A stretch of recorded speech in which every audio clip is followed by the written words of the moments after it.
ભરૂચ જિલ્લાના ઝઘડિયાનગરના 3 રસ્તા ખાતે આવેલ ટાવર ઉપર વિશ્વ હિન્દુ પરિષદ અને બજરંગ દળ દ્વારા પરમ પવિત્ર ભગવા ધ્વજનું પુનઃ ધ્વજારોહણ કરવામાં આવ્યું। ઝઘડિયાનગરના 3 રસ્તા ખાતે વિશ્વ હિન્દુ પરિષદ અને બજરંગ દળ દ્વારા ભગવા ધ્વજનું પુનઃ ધ્વજારોહણ કરવામાં આવ્યું। કુદરતી કારણોસર નુકસાન પામેલા ધ્વજના સ્થાને નવા ધ્વજની સ્થાપના કરાઈ। આ પ્રસંગે તાલુકા પ્રમુખ કવલજીતસિંહ રાઠોડ સહિત હિન્દુ સમાજના આગેવાનો અને મોટી સંખ્યામાં કાર્યકરો ઉપસ્થિત રહ્યા। આગેવાનોએ ભગવા ધ્વજને આસ્થા સ્વાભિમાનનું પ્રતીક ગણાવી તેના સન્માનની વાત કરી। જય શ્રી રામ। હું કવલજીતસિંહ દેવેન્દ્રસિંહ રાઠોડ, વિશ્વ હિન્દુ પરિષદ બજરંગ દળ ઝઘડિયા તાલુકા પ્રમુખ।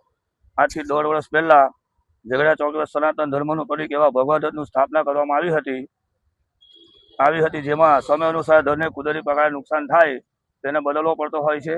આજ રોજ અમે એ ભગવો કલર જે સનાતન ધર્મનું પ્રતીક છે એને આજે અમે બદલીને નવો ધ્વજ ફરકાવ્યો છે। આ તમામ હિન્દુ સમાજને સનાતન ધર્મનું પ્રતીક છે। આ પવિત્ર ભગવો ધ્વજ કોઈ જાતિનું સમુદાયનું પ્રતીક નથી અને હિન્દુ સમાજ માટે સ્વાભિમાન સમાન હોય છે અને આ બધા સનાતન ધર્મને ગર્વ છે। એકલા ઝઘડિયા માત્ર નહીં, વિશ્વમાં જ્યાં હિન્દુ વસે છે ત્યાં રામ ભગવાનનો ભગવો લહેરાય છે। કોઈ પણ કારણોસર અસામાજિક તત્વો દ્વારા આ ભગવા ધ્વજને નુકસાન કરવામાં આવશે તો બજરંગ દળ અને સમસ્ત સમાજ હિન્દુ આની ઢાલ બનીને ઊભા રહેશે। જય શ્રી રામ। જય શ્રી રામ।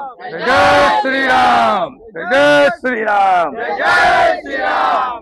ભારત માતા કે જય। ભારત માતા કે જય।